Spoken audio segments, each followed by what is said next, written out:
Olá amigos, humanasemfoco.com.br, eu sou o professor Regiope de Lacerda, da disciplina de Geografia, aqui mais uma vez para darmos continuidade a esse nosso estudo aí sobre as questões geográficas que vocês vão encontrar na prova do Enem, na prova dos vestibulares, em prova de concurso, etc. Ok? Então, dando continuidade aí ao nosso trabalho, ao nosso cronograma aqui para essa preparação aí para as provas, a gente viu na última aula as questões ligadas aos conceitos gerais da geomorfologia, a ciência que estuda as formas de relevo que ocorrem na superfície da Terra. E na aula de hoje a gente vai fazer um corte sobre a estrutura geomorfológica do Brasil. Então a aula de hoje é sobre o relevo brasileiro.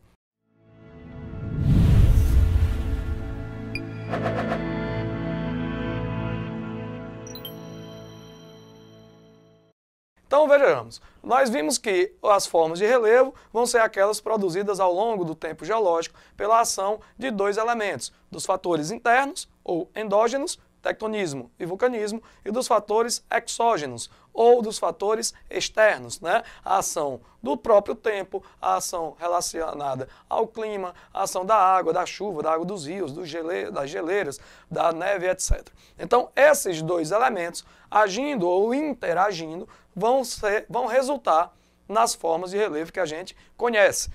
E no finalzinho da aula passada a gente falou sobre montanhas, planaltos, planícies e depressões, além de algumas formas particulares. Então o que a gente vai tentar compreender hoje é a estrutura geomorfológica do Brasil. Primeira questão que deve ser lembrada quando se fala de relevo do Brasil são das nossas características gerais, das quais você pode tirar três como as mais importantes para a prova de geografia.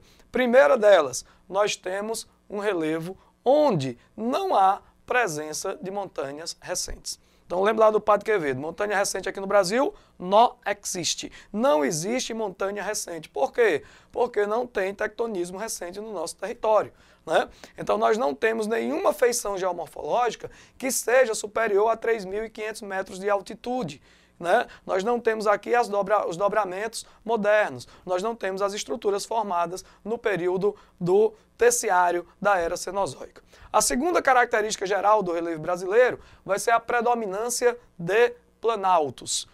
Então nós não temos montanhas recentes e predominam no território brasileiro as feições geomorfológicas classificadas como planalto. Ou seja, as estruturas antigas, mais desgastadas, são muito mais importantes em área do que as áreas de deposição mais recente. Tá certo? Primeira característica, não tem montanha. Segundo, predominam os planaltos. Terceira característica, nós vamos encontrar aqui no Brasil uma grande planície.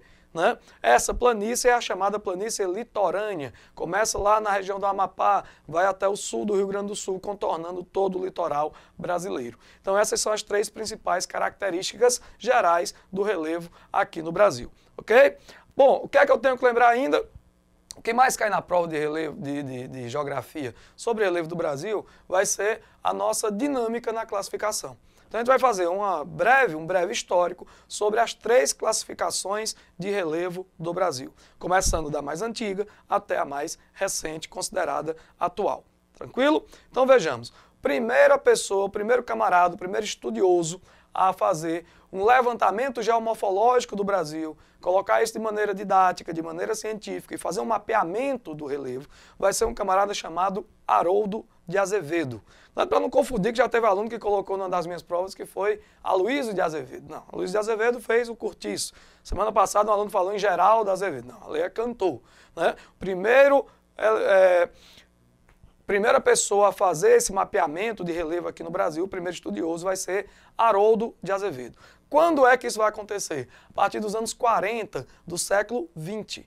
Isso quer dizer que o Brasil passou de 1500 até 1940, 440 anos, sem ninguém se preocupar com as questões relacionadas ao relevo?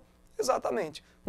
Por razões simples. Entre 1500 e o século XVIII, ninguém nem falava em geomorfologia. A partir do surgimento da geomorfologia como ciência, o Brasil saiu muito atrasado em relação a esse processo, né? E é apenas a partir dos anos 30, 1930, começo da Era Vargas, que o Brasil vai começar a se dedicar a novas atividades econômicas. Então lembrem-se desse detalhe. Vargas vai ser responsável por transformar o Brasil de país agroexportador em país urbano industrial. Essa transformação vai fazer com que haja necessidade de conhecer o território.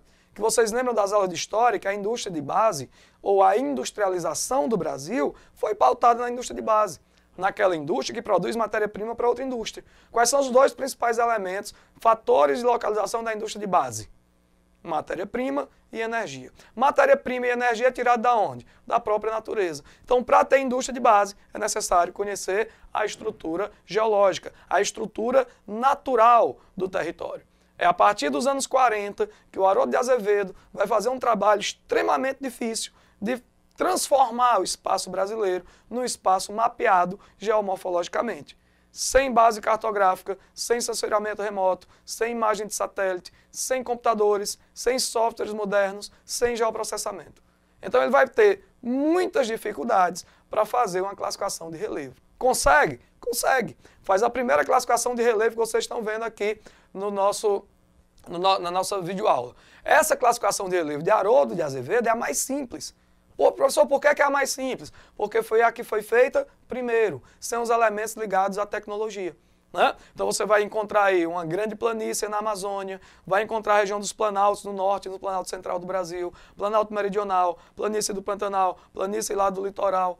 Só que essas unidades estão muito mal delimitadas.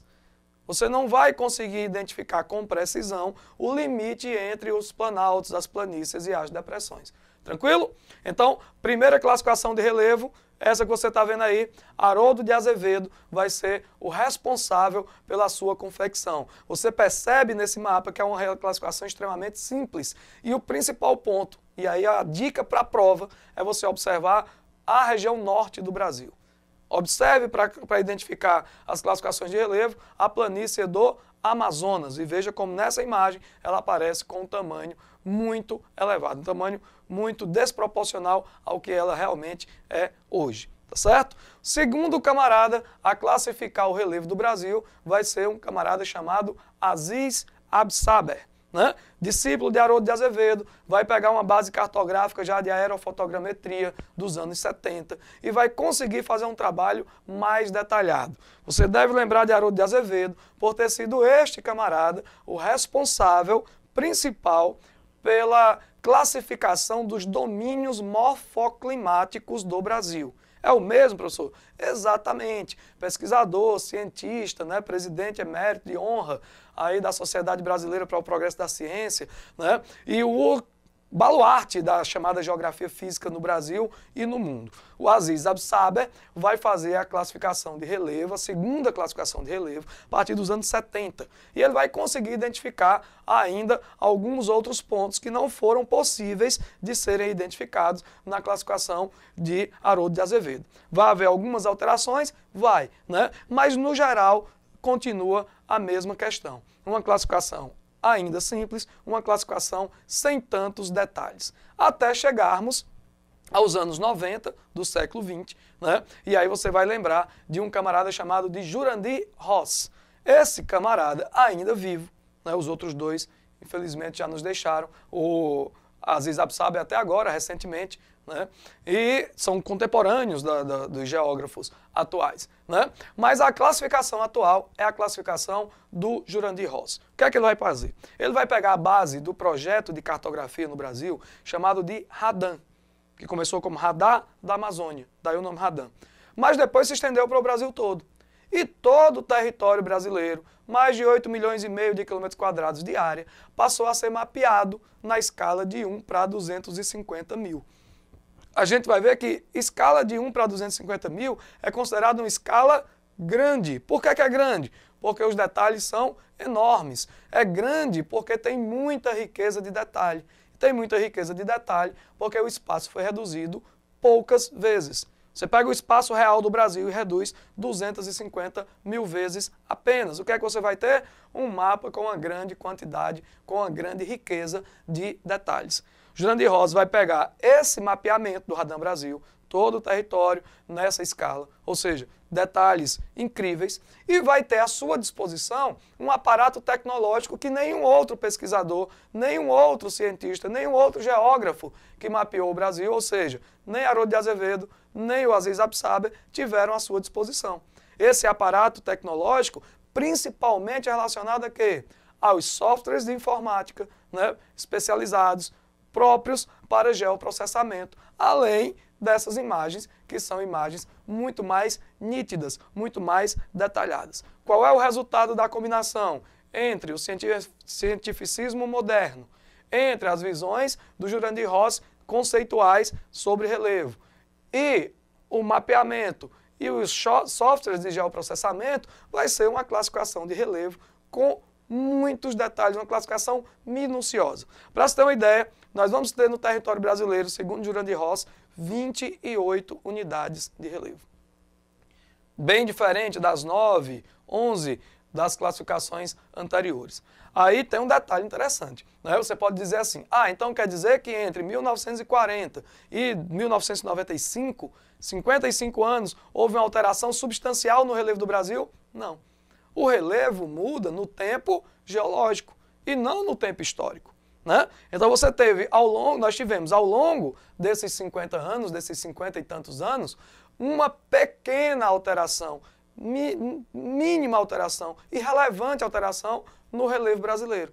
Aí o que foi que mudou? A forma de analisar, de observar e de classificar esse relevo. Em 1940, o trabalho foi feito com lápis, régua, transferidor, 2 mulas e um jipe. Em 1995, foi feito com um aparato tecnológico extraordinário. Imagens de satélite, sensoriamento remoto, software de geoprocessamento, computadores sofisticados e uma equipe ligada a essa evolução tecnológica. O resultado disso, como eu já falei, vai ser um mapeamento ou um mapa de relevo do Brasil com uma grande riqueza de detalhes, nunca vista antes, né? Então você tem 28 unidades de relevo. Professor, eu tenho que decorar todas? Não. Agora você tem que saber o seguinte, entre o 1 e o 11, nós vamos ter os planaltos, né? São os planaltos que predominam em área no Brasil. Então, da unidade 1 até a unidade 11, o que nós temos são os planaltos. Quais são os principais? Planalto das Guianas, Planalto Central, Planalto da Borborema, Planalto dos mares de morro florestados, Planalto Meridional, Planalto do Uruguai. Esses planaltos vão servir de divisores de água, né, das bacias hidrográficas, vão ser áreas em que correm boa parte dos rios no Brasil. Por isso, o elevado potencial hidrelétrico que o país possui, que além de ter rios caudalosos, atravessam áreas de planaltos. Então, você tem uma série de elementos ligados às formações planálticas que vão ser fundamentais para o entendimento da configuração natural do Brasil e também da configuração econômica. Alguns planaltos são cristalinos, a grande maioria até, e esses planaltos cristalinos vão ser essenciais para a produção dos minerais metálicos, tá? Então, ferro, manganês, níquel, cobre, zinco, são elementos minerais produzidos principalmente nessas áreas dos escudos cristalinos, onde predominam feições geomorfológicas de planalto. Então são 11 unidades de planalto, do número 1 até o número 11. Todas elas têm áreas mais elevadas e que sofrem desgaste material e que representam, em relação à área do território brasileiro, as maiores reservas, as maiores áreas são de planaltos. A maior parte do espaço brasileiro vai ser composto por planalto, tá certo? A grande novidade da classificação de Jurandir Ross também vai ser o quê? O aumento do número de depressões, que passam a ser classificadas também como 11 depressões. Então, do número 12 até o número 22, o que nós vamos ter são as depressões. Chama atenção quais? A depressão na região da Amazônia, a depressão amazônica que está próximo à planície do Rio Amazonas. E aí você consegue verificar nesse mapa que a classificação de relevo é completamente distinta das duas anteriores. Coloca aí, a classificação, essa que você vai ver agora, é a classificação de Haroldo de Azevedo. A primeira, observe o tamanho da planície do Amazonas. Né? Segunda classificação, coloca aí, Israel, segunda classificação de Aziz Absaber. Você está vendo o tamanho da Amazônia. Agora na classificação de Jurandir Ross. Você percebe que a planície do Amazonas vai sofrendo uma diminuição do seu território. Isso aí se deve a quê? A um aspecto natural? Não, a observação mais detalhada da paisagem, que leva a uma outra classificação. E na Amazônia você vai encontrar uma grande área de depressão. Então são 11 planaltos, 11 depressões, 22 unidades. No total nós temos 28 unidades. Quais são as outras 6? As planícies. O que é uma planície? É uma área relativamente mais baixa, onde predomina o depósito de material e que são formadas basicamente por rochas sedimentares. Aqui no Brasil nós temos 3 planícies que se destacam, né? Que são as que mais caem na prova do vestibular também. A planície litorânea, que vai do Amapá ao Rio Grande do Sul, é uma área de deposição recente, que tem formações de dunas, que tem área de falésias, que tem tabuleiros pré-litorâneos, que tem o grupo Barreiras, ou a formação Barreiras, que é muito importante na produção do petróleo. Então você tem uma série de elementos ligados à área de planície, tá certo? Segunda planície importante do Brasil são as planícies fluviais, ou seja, aquelas que vão ser produzidas a partir do trabalho geológico dos rios, do processo de erosão fluvial. Qual é a mais importante delas? A planície do Amazonas, circunvizinha ao leito do rio Amazonas. Faz do rio Amazonas um dos rios mais planos do mundo, excelente para navegabilidade, né? Então essa é a área de planície. E a terceira, mais importante, não hierarquicamente falando, mas entre as 3 mais importantes, está a planície do Pantanal. Se cair Pantanal, vai cair sobre questões relacionadas à natureza, aos impactos ambientais. Então você tem uma área de planície, uma área de inundação. Você vai identificar a planície do Pantanal quando você vir uma fotografia que tem lagoas circulares, diferente da Amazônia, que tem rios serpenteados, né? E que aí tem um impacto ambiental muito grande por conta da expansão da pecuária e também agora da expansão da soja, tá certo? Planície do Pantanal, como por exemplo a planície que passa no rio Paraguai. Tranquilo? Então, classificação de relevo do Brasil, você vai lembrar que são 3 geógrafos, geomorfólogos, que vão classificar Haroldo de Azevedo, Aziz Absaber, Jurandir Ross. Haroldo de Azevedo, a mais antiga, Jurandir Ross, a mais recente, Aziz Absaber, a intermediária. Nenhuma delas é considerada errada, mas a atual, a mais utilizada, a mais recente, consequentemente a mais precisa, é a classificação de Jurandir Ross. Ok? Um grande abraço, resolva aí as nossas questões, tire as dúvidas pelos nossos canais de comunicação, mande o seu e-mail e bons estudos. Até mais!